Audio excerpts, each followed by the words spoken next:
León contará con una nueva unidad de drones de la Unidad Militar de Emergencias. Estará ubicada en la base militar Conde de Gazola de la localidad leonesa de Ferral de Bernesga. Además, antes de final de año se comenzarán a construir infraestructuras con el objetivo de que esté plenamente operativa en 2026.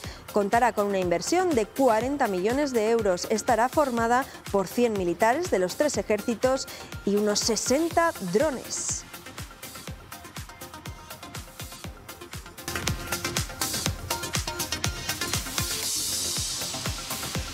Hola, ¿qué tal? Enseguida vamos a estar en León, en este programa, en Está Pasando, pero además tenemos más temas. También estaremos en Burgos porque allí soldados ucranianos se están formando estos días. Se forman gracias a los militares del ejército español como parte de esa ayuda que está prestando nuestro país a Ucrania. Y además también vamos a hablar de otros asuntos. Por ejemplo, hoy, viernes, a 2 días de que se produzca el cambio de hora, a 2 días para cambiar nuestros relojes, pues vuelve el debate sobre la conveniencia o no de estos cambios que, ya saben, se producen 2 veces al año. Vamos a hablar con un portavoz de la Comisión Nacional para la Racionalización de los Horarios. Vamos a intentar derribar algunos mitos que existen en torno a este cambio de horario, por ejemplo, que ahorra energía. También nos vamos a preguntar hoy por la seguridad en los tratamientos de fertilidad, a raíz, ya saben, de esos 2 casos aparecidos esta semana en Andalucía, 2 casos de fecundación in vitro erróneas que han ocurrido en el Servicio Público de Salud andaluz. ¿Cómo son esos protocolos? ¿Cómo se garantiza a los padres que el óvulo y el esperma utilizados son realmente suyos? Bueno, pues luego lo vamos a ver. Y en el tiempo del análisis vamos a hablar con varios orientadores sobre el futuro laboral de nuestros jóvenes, y lo hacemos a raíz de un estudio que señala que el 37% de esos alumnos aquí en Castilla y León está indeciso sobre qué hacer con su futuro. Aquí comienza Está Pasando.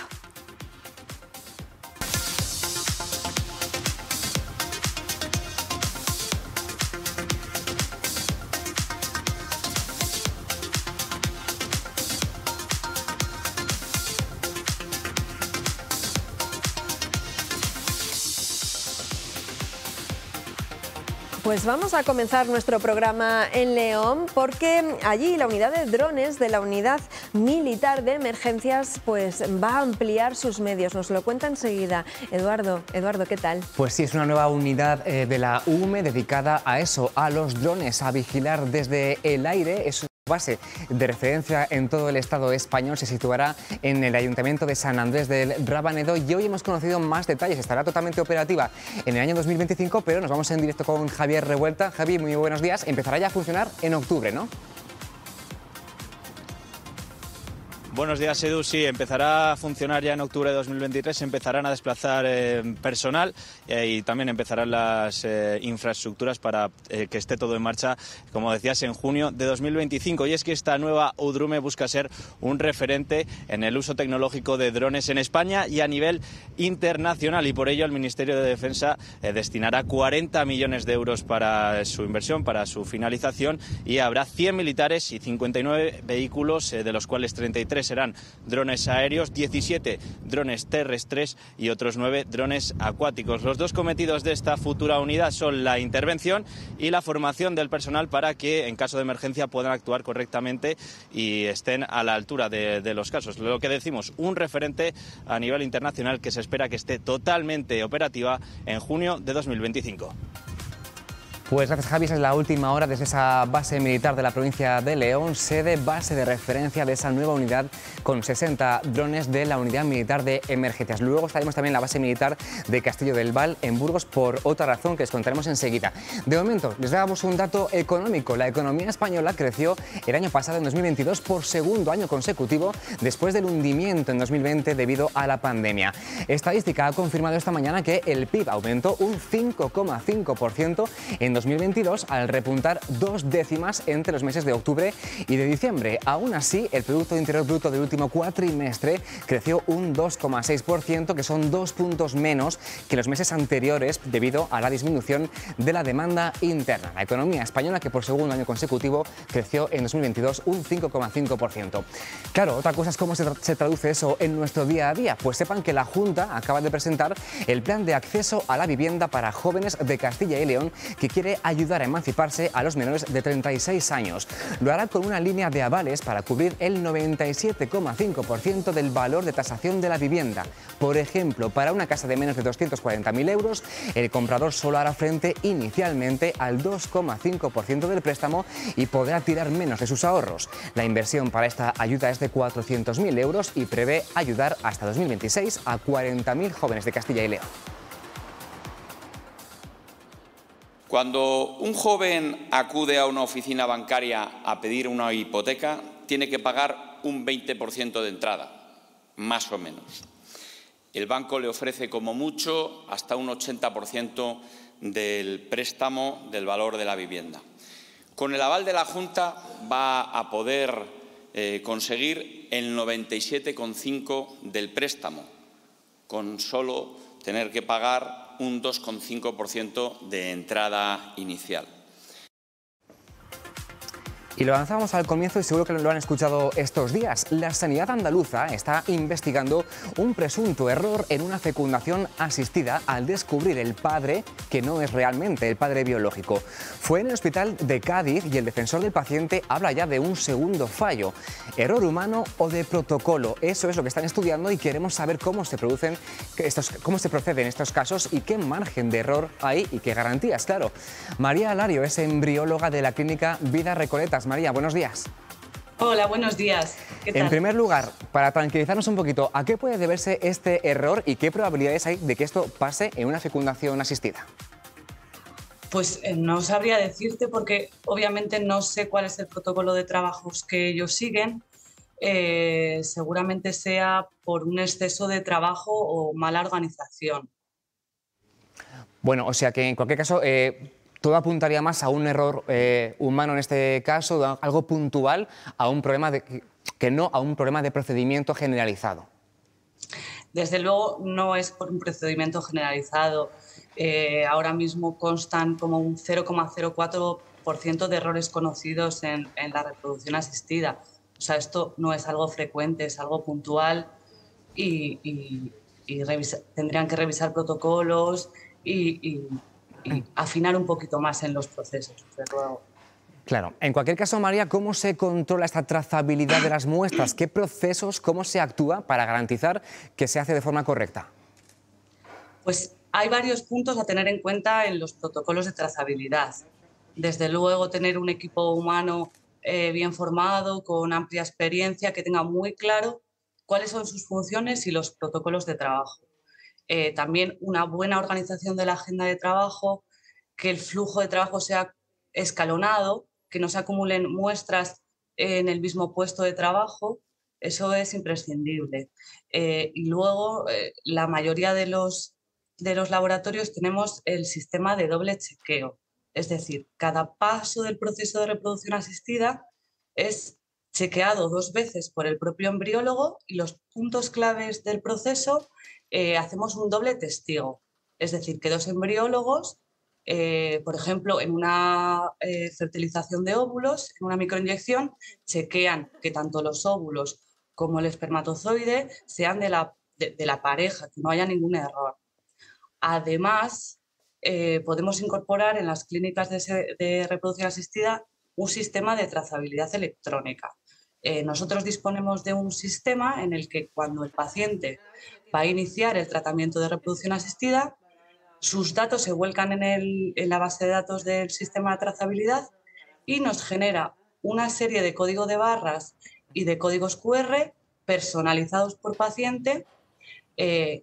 Entonces nosotros identificaremos al paciente con su código QR y todas las placas de cultivo, los tubos de ensayo por las que van a pasar los gametos y los embriones irán identificados con el código de barras. Entonces nosotros con este aparatito iremos chequeando todos los puntos del proceso de reproducción asistida. El primer punto sería el paciente, la entrega de la muestra, y el final sería otra vez el paciente en la transferencia embrionaria. Además, el sistema es imposible puentearlo porque, aparte de escanear los códigos, nos va haciendo una serie de fotografías donde vemos que la pegatina está en la placa correcta, con la identificación correcta, y finalmente obtendremos un informe en el que constan todos los pasos, qué persona los ha realizado y además las fotos de todos los puntos. Muchos procedimientos muy completos, pero ¿y si ocurre como en ese 0,04%? ¿Qué sucede? ¿Qué derechos tiene el cliente con ese servicio, con esa clínica? ¿Y qué puede suponer también para el servicio? Porque esta familia de Cádiz reclama ahora 1 millón de euros. Pues desde luego problemas legales, está claro. La clínica tendría que ser inspeccionada, todos los procesos, desde luego responsabilidad para el director del laboratorio, director médico. No te sabría decir muy bien porque por suerte, y espero que siga así, no hemos tenido ningún problema parecido, pero desde luego es un punto al que ningún embriólogo ni clínica quiere llegar. Bueno, pues que no se llegue a más casos, que sean eso, muy puntuales y muy escasos y no veamos ya ninguno. María, gracias por acompañarnos y aclararnos un poquito cómo se procede en este tipo de fecundación asistida. Muchas gracias a vosotros. Un saludo. Bueno, enseguida hablaremos, como adelantábamos también, de jóvenes y de su futuro profesional, pero antes vamos a mostrarles a los de varios institutos de Zamora que esta mañana miden su destreza en esto de hablar en público en un festival de oralidad. Pablo Carretero, buenos días. ¿En qué consiste? Hoy ha dado comienzo el primer festival de oralidad que se celebra aquí en la provincia de Zamora, en la capital de la provincia.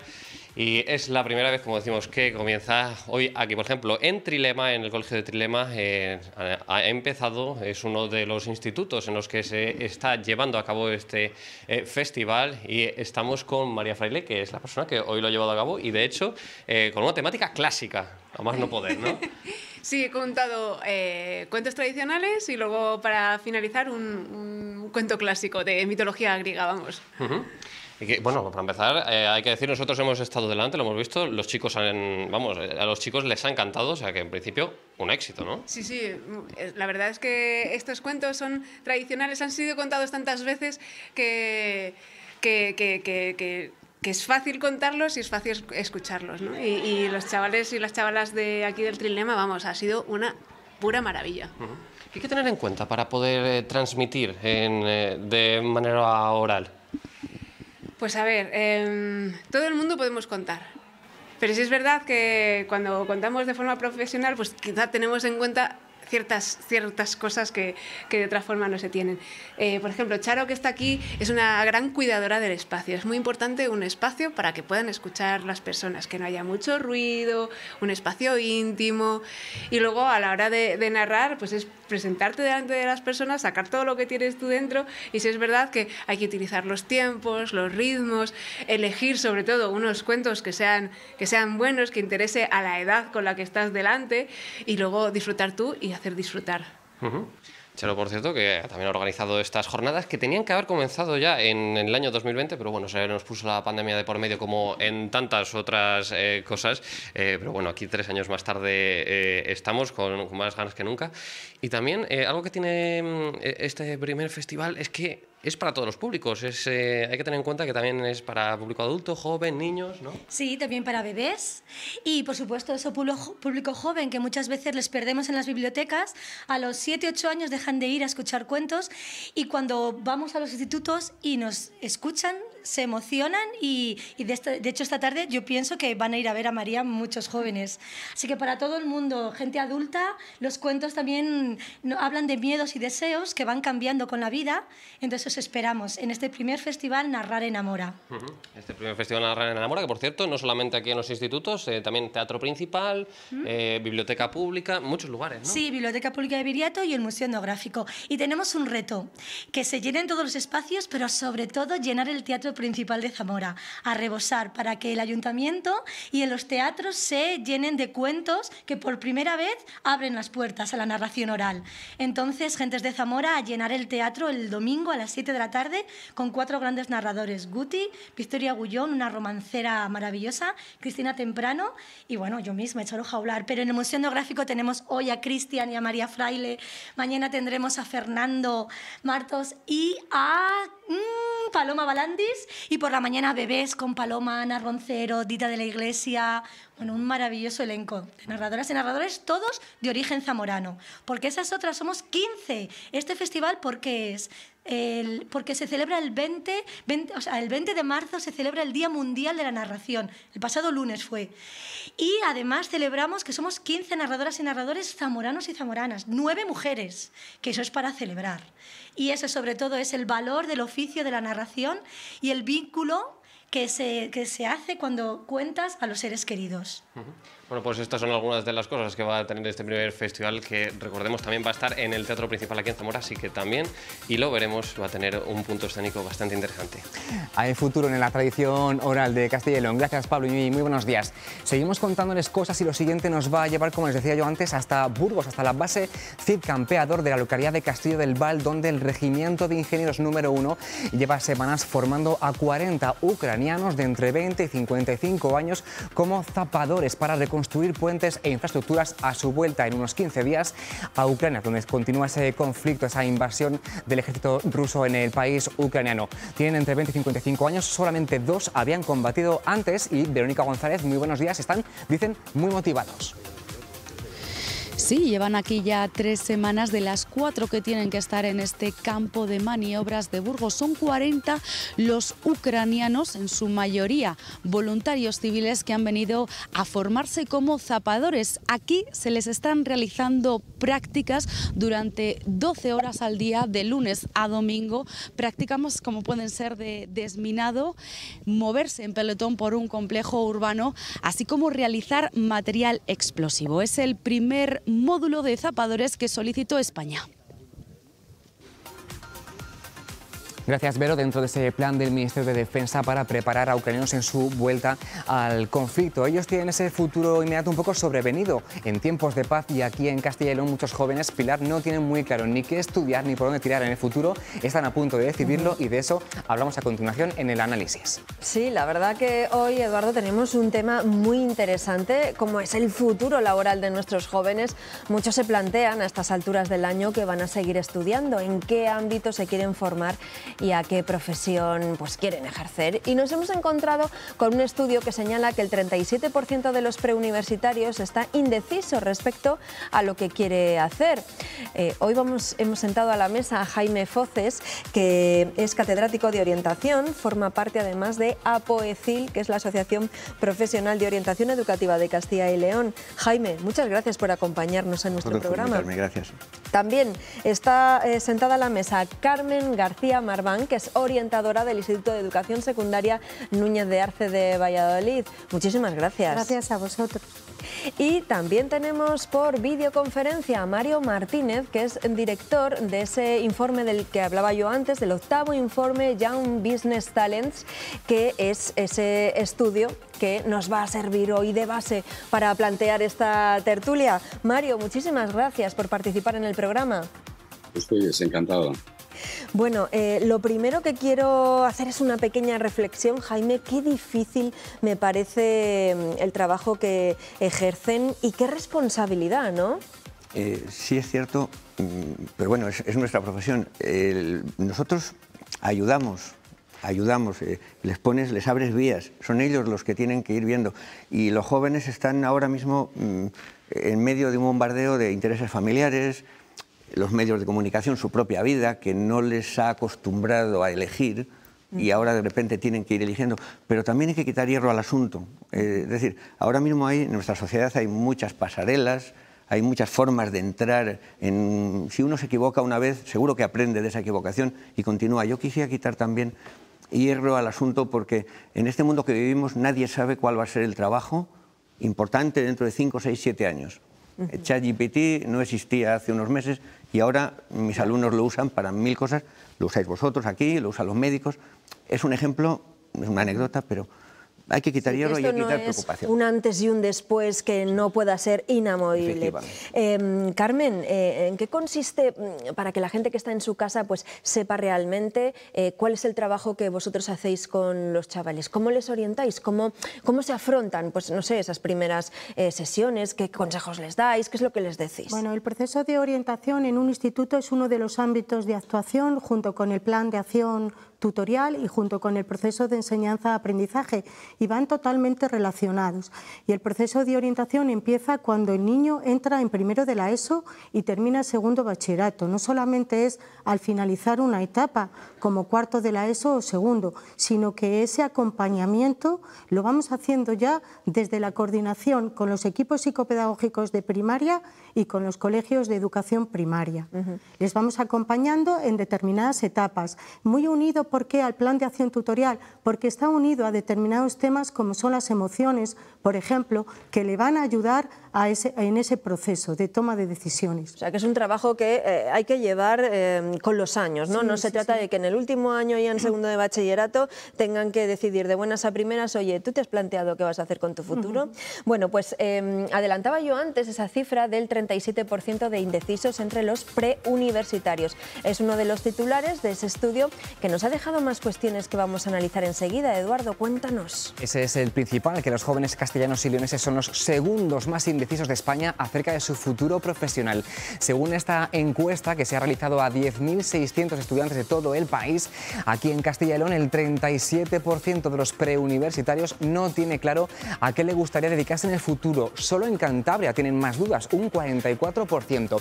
Los que sí saben por dónde quieren tirar tienen esto en mente, algo más del 20%, funcionarios. Algo tendrá que ver que consideren la estabilidad lo más importante de un empleo.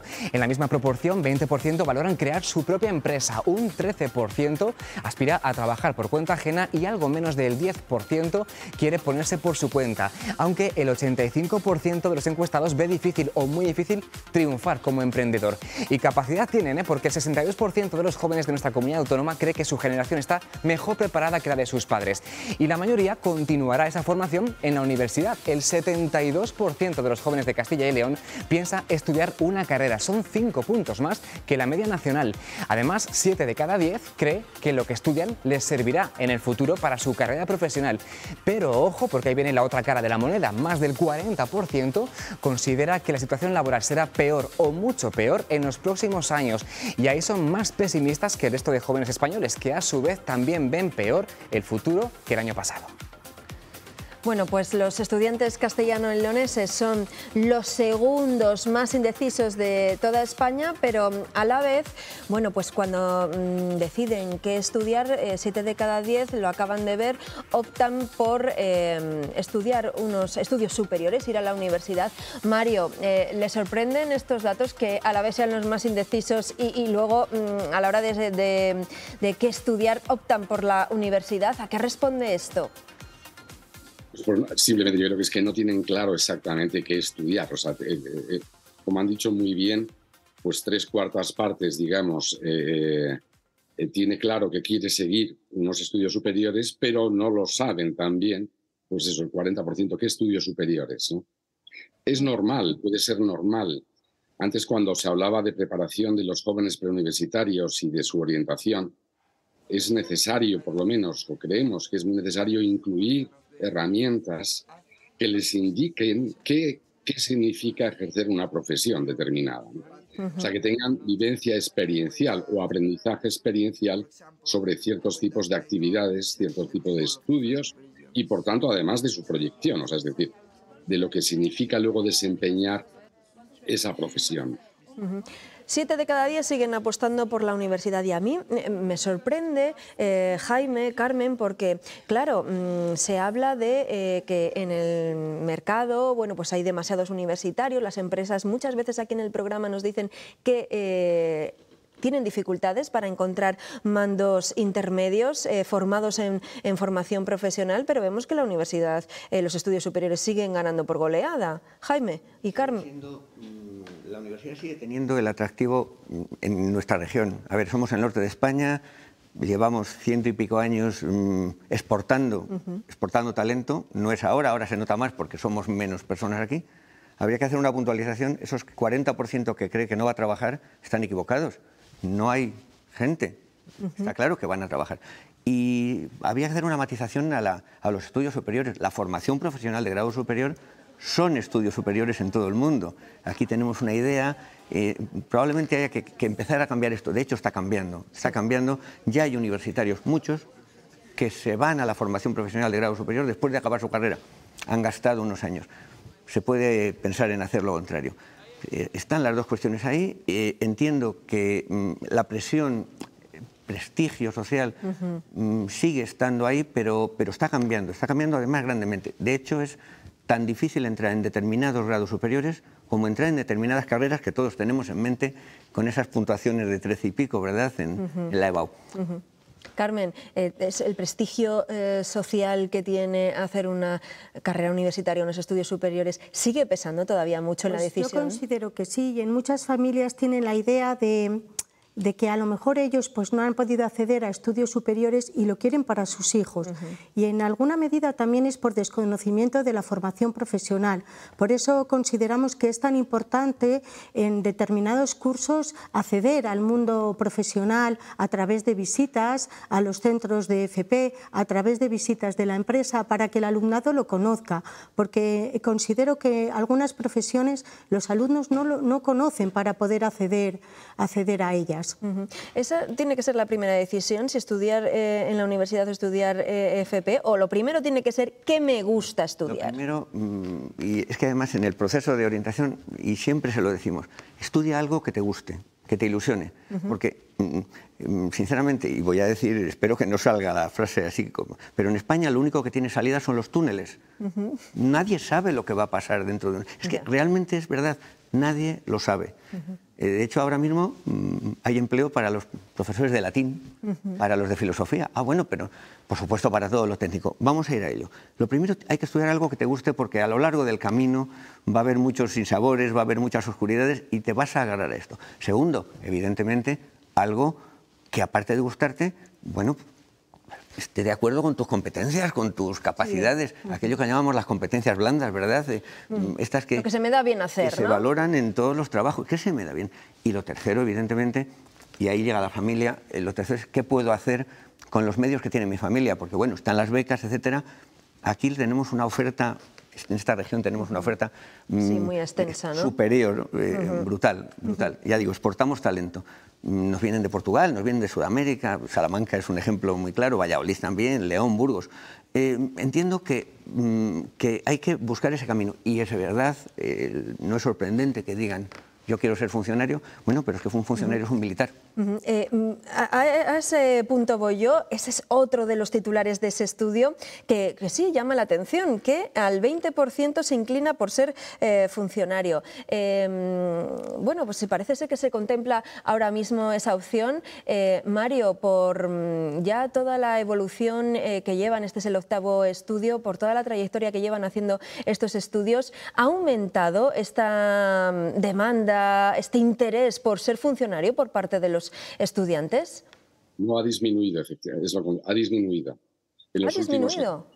Sí, hace unos años era el 33%, es decir, una tercera parte de los estudiantes universitarios querían ser funcionarios, por tanto, se ha reducido notablemente.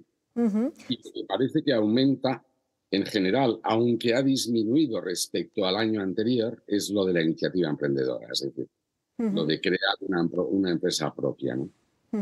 Claro, que me sorprendía cuando ha dicho usted lo de que ha disminuido, porque claro, se ve como un terreno muy seguro, ¿no? De ahí voy a tener trabajo fijo, sé que voy a estudiar unos cuantos años, pero si me esfuerzo voy a tener un trabajo asegurado, ¿no?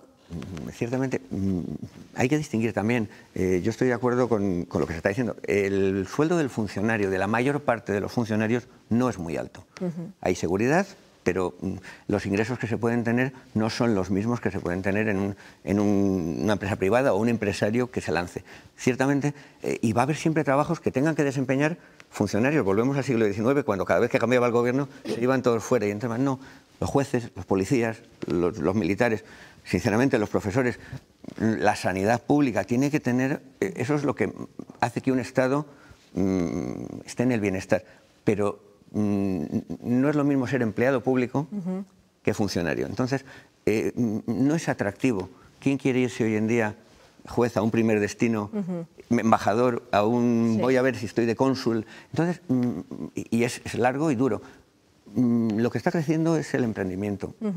Hay unas políticas que van a empujar, hay miedo a esto, pero es lo que hace falta. Las empresas, además, me consta que los agentes sociales, sindicatos, las patronales, están muy preocupadas porque no encuentran determinados tipos de Lo que ocurre es que estando el mercado como está, Mario, yo no sé si también esa inquietud por parte de los estudiantes, ¿no? Porque me imagino que, claro, en las respuestas de los estudiantes influye todo, ¿no? Las circunstancias en las que están viviendo, económicas, y yo no sé si en esas respuestas, pues eso, ven que influye mucho en lo que ellos quieren estudiar, se encuentra muy influenciado en lo que dicen por las circunstancias, ¿no?, que vivimos. Sí, de hecho eso que dice tiene que ver incluso con otra cosa que determina el estudio, que es lo de la migración, vamos a llamarlo, es decir, el valorar la posibilidad de salir de España, ya no solo de salir de la comunidad autónoma, ¿no?, de Castilla y León, sino de salir de España, ¿no? Y eso es muy grande, ¿no? Eso sigue muy grande, sigue siendo muy grande respecto al año anterior. Las aspiraciones que tienen, lo que viene en el entorno, efectivamente, es que no es muy halagüeño en general. Ya. Y entonces, pues claro, es lo que está. Claro, eso determina mucho. Le voy a preguntar a Carmen, y cuando llega un estudiante que dice no sé qué quiero estudiar, no sé a qué me quiero dedicar, ayúdeme, ¿cómo hay que empezar? ¿Qué es lo que, bueno, no sé, cómo trabajan? Nosotros, pues sobre todo es escuchar al alumno y también escuchar a la familia, porque tiene una implicación muy importante. El plan de orientación está recogido en la propuesta curricular, no solamente la tarea de orientación es un ámbito de actuación que solamente tengamos que hacer los orientadores, como alguien especialista en psicología y pedagogía, sino que forma parte del currículum. Es decir, que se debe concretar y matizar en las asignaturas, en las materias, para que también el profesor tenga una labor orientadora y acerque su materia al ámbito académico y al ámbito profesional. Nosotros, como más especialistas, trabajamos con los tutores, pues en determinadas etapas y en determinados cursos de una manera más especializada, a través de cuestionarios, a través de pruebas, a través de búsqueda de información. Les proporcionamos los recursos para que ellos sean también partícipes de su propio aprendizaje. Es un proceso muy largo, pero yo diría a las familias que por favor escuchen a sus hijos, pero no al finalizar cuarto o al finalizar segundo bachillerato, sino que esto empieza desde pequeños. Escuchar sus intereses, sus preferencias, sus emociones, porque tiene mucho que ver con que en un futuro decidan adecuadamente. Cuando los estudiantes se deciden estudiar algo específico, ¿en qué está basado? ¿En qué se basan? ¿Se basan en sus gustos? ¿Se basan en lo que quiere la familia? Así, no sé si podríamos establecer unos porcentajes de tanto por ciento lo que quiero, tanto por ciento lo que quieren mis padres. Es complejo, pero ahí está. Los padres siguen influyendo muchísimo, ¿eh? Cuando tenemos las estadísticas de a quién hacen más caso los adolescentes, contrariamente a lo que se piensa, es a sus padres, los que tienen la suerte de tener una familia que los sujete, ¿no? Eso es así. Pero lo de los amigos, hay mucha leyenda urbana sobre esto. Entonces, ellos se fijan en profesiones que son muy vistosas, periodismo, criminología, bueno, y se fijan en los programas, en las series que ven. Ya. Pero tiene que ver la realidad también, que hay exactamente. Luego. Y el proceso de ir llevándolos es el que hace que bajen un poco, que toquen los pies en la tierra y empiezan a decir, bueno, ¿qué me gusta a mí? ¿Qué calificaciones voy sacando? No es una cosa de este año del profesor, sino que mira, ya llevo 3 años o 4 y mira, resulta que en lengua pues no te vas a ir a una opción lingüística. O no, a mí me encanta la tecnología. O estoy viendo que en mi casa tenemos esto. Mi abuelo tenía un taller y yo quiero seguir, pero modernizarlo. Eso influye, pero de manera brutal. Mucho más a veces de lo que estamos diciendo nosotros. Hablan entre ellos, pero son bastante realistas. Los jóvenes que tenemos ahora quizás entre los valores potentes que tienen son que escuchan, que están muy informados, a veces desinformados porque pican demasiadas cosas. Y si tuviera que decir algo, entre comillas, malo de ellos, es que tienen poquita resistencia a la frustración. Uno sabe que se mete en determinados estudios y se puede encontrar con un tropezón en segundo de carrera. O que, bueno, pues hay que saber... Eso no se puede considerar un fracaso. Bueno, pues es un aprendizaje. No le ha salido bien, pero es un aprendizaje. Es un aprendizaje, la vida es esto. Y no es mal futuro el que tienen. Al menos en nuestra región hacen falta puestos de trabajo, hay determinados ciclos formativos y carreras que no tienen paro más que el paro técnico, el que utiliza una trabajadora para ir de una empresa a otra. ¿Han notado, Carmen, antes cuando estábamos hablando de los indecisos, han notado que a lo largo de los años ¿ha aumentado ese porcentaje de indecisos o se ha reducido? También se luego preguntaré luego a Mario. Pues yo creo que es implícito a la adolescencia dudar y es implícito el no saber, pues en un momento determinado elegir adecuadamente. Entonces yo estoy con vosotros en que el hecho de que un alumno se equivoque en un momento determinado hay que quitarle hierro, hay que desdramatizarlo y volver a reiniciar el proceso de toma de decisiones. Considero que es muy importante en un centro educativo personalizar todo esto. La personalización del aprendizaje considero que es fundamental y hoy en día con el tema de evaluación por competencias va a llevar a eso también la orientación. Va a tener una serie de retos educativos, identificar los intereses, por ejemplo, del alumno para que entren en la propuesta curricular, para que se tenga en cuenta esos intereses y vincularlos con situaciones de aprendizaje, con experiencias cotidianas, para que luego el alumno se acerque más al entorno académico y profesional. Mario, le lanzo también esa misma pregunta. A lo largo de todos estos años, de los estudios que han realizado, aquí estamos hablando de un porcentaje de indecisos de un 37%, es más alto que la media de España, pero eso, ¿qué han observado con respecto a esa indecisión de nuestros preuniversitarios? ¿Ha aumentado o ha descendido? Está estable, completamente. Está estable. No varía, no se modifica. Es decir, ese tercio, vamos a decirle tercio, es constante. Es constante que todos los años sigue viéndose que hay un tercio que no tiene claro qué estudios continuar o qué actividad desarrollar también, porque hay que diferenciarlo. Muchas veces, a mí fue el mejor consejo que me dio mi padre. Me dijo, no pienses en lo que quieres estudiar, sino piensa en lo que quieres hacer, porque estudiar son 4 años, una carrera, ¿no? O 5 años. Pero luego ejercer una profesión es una cuestión que ya son muchos años más, ¿no? Y eso quizás deberían de tenerlo claro los jóvenes, decir, bueno, pues ¿a qué quiero dedicarme? Pues al arte, a la ciencia, no sé, a cualquier actividad. Y luego se estudiarán los estudios pues, adecuados para poder desempeñar mejor la profesión que hayas elegido. En el estudio, Mario, porque también ha salido el tema en esta tertulia, en este debate, también les han preguntado por qué es lo que más valoran ¿no? a la hora de incorporarse, por ejemplo, a una empresa, y la estabilidad, por ejemplo, aquí en Castilla y León ha sido una de las cuestiones que más tienen en cuenta los chavales, ¿no? Sí, buscan más la estabilidad. Y hay una pequeña diferencia ahí, por esto también que está tan en boga, entre hombres y mujeres, chicos y chicas en este caso, ¿no? Jóvenes chicos y jóvenes chicas. Pues las chicas buscan más la estabilidad y en cambio los chicos buscan más la remuneración, les preocupa más la remuneración y la capacidad, la posibilidad de prosperar dentro de la empresa, digamos de crecer, de ser promovido internamente, ¿no?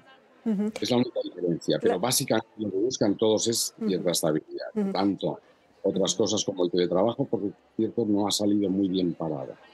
Vamos, que vemos que el sesgo ahí de género está presente en todos los ámbitos de la vida, y yo no sé si incluido también en las preferencias a la hora de los estudios. ¿Siguen prefiriendo las chicas las profesiones relacionadas con los cuidados sociosanitarios, con la educación, y los chicos más con las cuestiones técnicas y las ingenierías? ¿Seguimos viendo eso? Sí, seguimos viéndolo. Seguimos viendo eso. Aunque sí que está cambiando, llevamos, bueno, no sé, 20, 30 años desde aquella historia que metió a los orientadores en los centros como un recurso.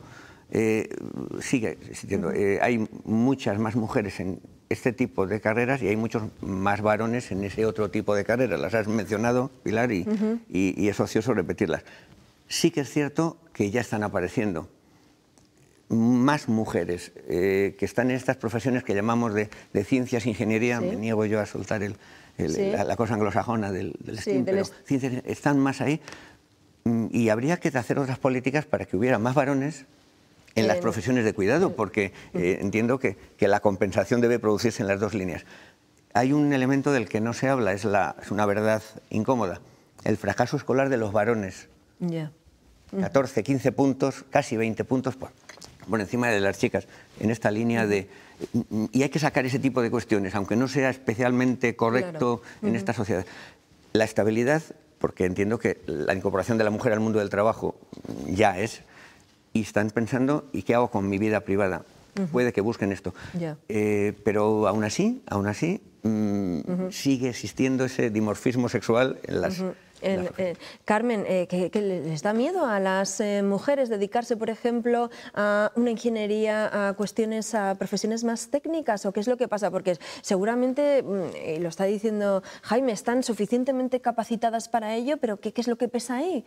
Pues que quizá en un futuro pese pues, la familia, pesen los hijos, la conciliación de la vida familiar, pero por supuesto, pero yo creo que cada vez más las mujeres están accediendo a estudios superiores relacionados con ingeniería, relacionados con la ciencia, con la tecnología, y hay que apostar por ello porque son igual de válidas. Mario, este es el 8º estudio y me imagino que van a seguir apostando, ¿no?, por realizar este tipo de estudios. Se lo pregunto ya para acabar porque ya nos quedamos sin tiempo, pero me imagino que estas conclusiones son muy interesantes, incluso, por ejemplo, para los orientadores que están hoy aquí en el programa, para todo el sistema educativo, para que veamos por dónde va, ¿no? Sí, exacto, efectivamente. Y los orientadores que están diciendo cosas muy importantes y además muy ciertas realmente. Por ejemplo, efectivamente hemos visto que la diferencia que hay entre que las mujeres estudien una carrera, vamos a llamarle de ingeniería o técnica informática incluso, está aumentando. Está aumentando, efectivamente, está corroborado. En el estudio se corrobora. La diferencia todavía es entre chicos y chicas, es un 33% más de chicos que de chicas. Pero en cualquier caso sí está creciendo. Bueno, pues y el estudio, efectivamente, una de las virtudes que tiene es ir viendo la evolución, ir viendo los cambios que se producen en las actitudes, las formas de pensar que tienen pues, los jóvenes, digamos, preuniversitarios, ¿no? Bueno, pues en todo caso, por lo menos una buena noticia, ¿no?, que siga aumentando ese porcentaje. Mario Martínez, director del 8º informe Young Business Talents. Ya estamos esperando el 9º. Mario, gracias por haber participado. Encantado, gracias a ustedes. Y Jaime Foces, catedrático de orientación, y Carmen García, orientadora del Instituto de Educación Secundaria Núñez de Arce de Valladolid. Muchísimas gracias a los dos y bueno, les emplazo a otro programa, o sea que encantada de haberles tenido. Gracias a vosotros. Vamos a hacer una pausa. Seguimos aquí muy pendientes de lo que pasa a estas horas en Castilla y León. Una pausa y regresamos. Hasta ahora.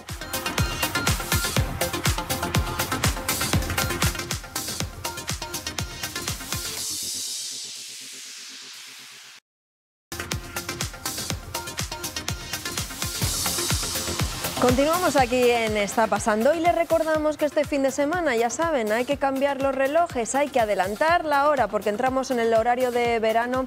Y claro, Eduardo, a mí me surge una duda, ¿esto de cambiar la hora no se iba a acabar ya? Pues me temo, Pilar, que de momento no, así que a nadie se le olvide este fin de semana cambiar la hora. En la madrugada del sábado al domingo toca adelantar los relojes y a las 2 serán las 3. Un cambio de horario que suscita, como siempre, el debate cada 6 meses y que de momento ya ese avance va a seguir igual. Europa propuso anularlo en 2019, lo retrasó a 2021, la pandemia dejó la propuesta en el aire y aquí estamos, una vez más a punto de pasar al horario de verano. Ángel Largo, secretario general de la Comisión Nacional para la Racionalización de los Horarios. Buenas tardes. Hola, buenas tardes. Me planteaba, Pilar, la pregunta. Estamos leyendo estos días que el cambio de horario seguirá tal cual al menos hasta 2026. ¿Quiere decir esto que después nos quedaremos ya en un mismo horario todo el año? ¿Nos lo puede aclarar? Bueno, no es del todo cierto que el cambio de horario siga hasta el 2026. Lo que ha hecho el Gobierno de España es poner en el BOE los cambios horarios de aquí hasta el 2026, pero eso es un anuncio de lo que puede ocurrir. La verdadera potestad del cambio y de la supresión del cambio horario depende de la Unión Europea, y como bien habéis dicho en la entrada, la Unión Europea aprobó, después de una consulta popular con los ciudadanos europeos online, que fue la más numerosa de toda la historia de la Unión Europea, la supresión del cambio horario. Más del 84% de los ciudadanos europeos votaron que querían suprimir el cambio horario. En 2019 se iba a hacer el cambio horario, se suspendió por la pandemia en 2021 y ahora mismo no tenemos una fecha concreta donde se puede producir, porque esto tiene que pasar por la agenda de la Unión Europea.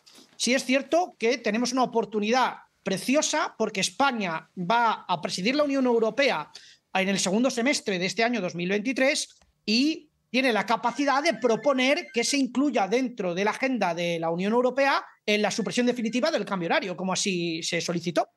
Bueno, pues depende de lo que haga la Unión Europea, pero de momento se queda todo como está. En cualquier caso, ¿está justificado que cada marzo y cada octubre cambiemos el horario, más allá de que la mayoría de la población, como decía usted en ese referéndum, esté en contra? ¿Tiene sentido? ¿Está justificado? Esto viene de hace muchos años, de 1973, con la crisis del petróleo y todo esto, se supuso que el cambio horario suponía un ahorro energético. Hoy está demostrado, según los estudios, que no hay tales ahorros energéticos, o si los hay son imperceptibles, es decir, que da igual si encendemos o apagamos la luz un poco antes o un poco después. Lo que sí que está demostrado científicamente y por expertos en salud es que esto impacta en la salud de muchas personas, estos cambios horarios. Sobre todo de los colectivos que están más afectados son los niños, las personas mayores y las personas con enfermedades crónicas. Y gran parte de la población les cuesta adaptarse y tarda unos días, incluso semanas, en adaptarse a este cambio horario, este jet lag pequeño que sufrimos. Con lo cual, no solamente no tiene beneficios el cambio horario, sino que tiene perjuicios a nivel de salud física y emocional. Con lo cual es imperativo el suprimir el cambio horario de manera definitiva para quitar estos perjuicios. También le digo, Ángel, que yo creo que si mantuviésemos un solo horario también habría lío, ¿eh? Porque ¿en cuál es mejor que nos quedemos? Si esto pasa, ¿en el de verano o en el de invierno? Bueno, desde la Asociación para la Racionalización de los Horarios en España llevamos muchos años diciendo cuáles son los beneficios de quedarse en un solo horario todo el año y que ese horario sea el mal llamado de invierno, porque este horario ha cubierto otoño, invierno y parte de la primavera. Pocos días, pero parte de la primavera. Es decir, el horario que debería quedarse es el de octubre. Pero no lo decimos nosotros, lo dicen los expertos en salud.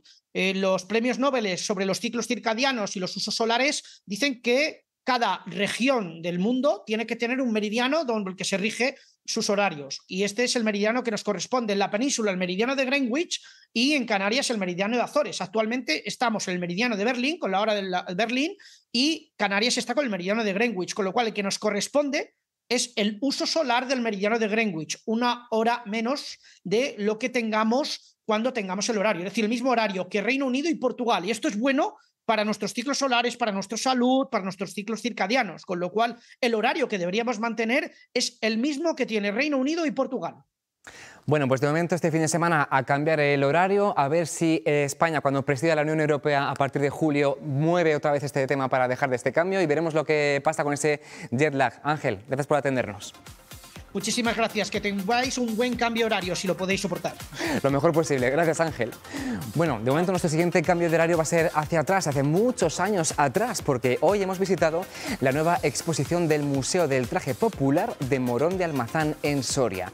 Se titula Vestir de propio y es la nueva propuesta de este museo provincial dedicado al modo de vestir de nuestros antepasados, una forma de descubrir y recordar la forma de ser, la economía, la historia y las tradiciones del mundo rural a través de prendas que en muchos casos ceden los propios vecinos de la provincia. Sara Martín, cuéntanos más. Sí, en el Museo Provincial del Traje de Morón de Almazán se estrena nueva exposición, Vestir de propio, en donde se pueden ver 238 piezas que nos muestran cómo era el vestir de la época, pero también el patronaje y muchos complementos. Estamos con Yolanda, comisaria o una de ellas de esta exposición. ¿Qué tal? Buenos días. Buenos días. Bueno, cuéntanos dónde nos encontramos, en la planta de arriba, donde podemos ver piezas y cómo se hacían, ¿no? Cómo se elaboraban. Exactamente. En la segunda planta lo que hemos querido es presentar una deconstrucción o descomposición de las prendas en sus patrones. Normalmente las prendas son tridimensionales, puesto que tienen que cubrir un cuerpo, pero proceden de un tejido que es plano. La técnica de convertir ese tejido plano en algo tridimensional para que cubra el cuerpo de manera correcta, adecuada y siente bien, pues es todo un arte de los sastres a lo largo de la historia. De alguna manera es un homenaje a los sastres que iban itinerantes por todos nuestros pueblos de nuestra tierra para generar, para cortar las piezas, porque el sastre cortaba las piezas que le daban. Ellos no podían vender el tejido lo ponía el cliente, y el sastre cortaba los jubones, las chaquetas, los chalecos y los calzones. Las sayas no, porque las sayas no tienen patrón y son nada más la unión de distintas piezas, como vemos aquí, y no hacía falta patrón, por lo tanto el sastre no era necesario. El sastre cortaba y luego los oficiales lo cosían. El sastre solamente cortaba y probaba en el caso, y tomaba las medidas y probaba en algunos casos, porque se probaba muy poquito.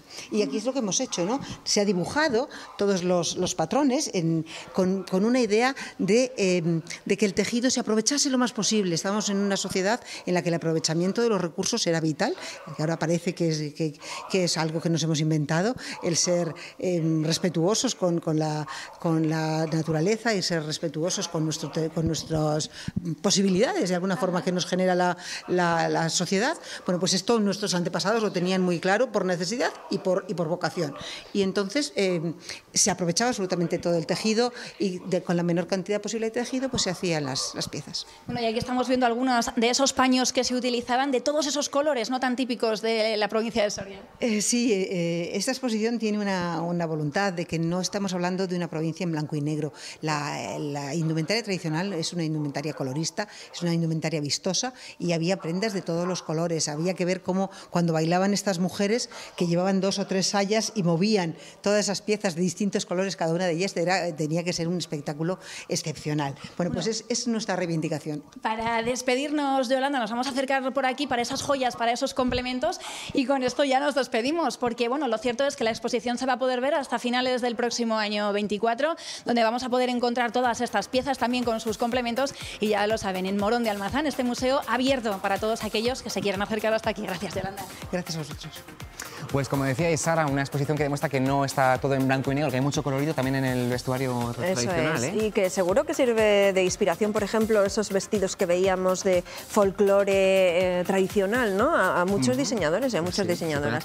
Y sí, si estás pensando si me pondría alguna prenda de esas, sí me la pondría. Unas faldas estupendas, esas también, que hemos visto, amarillas, moradas. Que vestimos de propio porque hoy es viernes y venimos aquí muy coloridos y muy animados. Y muy al tono, ¿verdad? Muy gemelitos. Así que es lo que nos pasa, que nos mimetizamos. Bueno, que ya me callo. A las 12:30 el lunes. Que pasen ustedes muy buen fin de semana. Hasta el lunes y cambien la hora, ¿eh? Eso, no nos olvidamos. Adiós.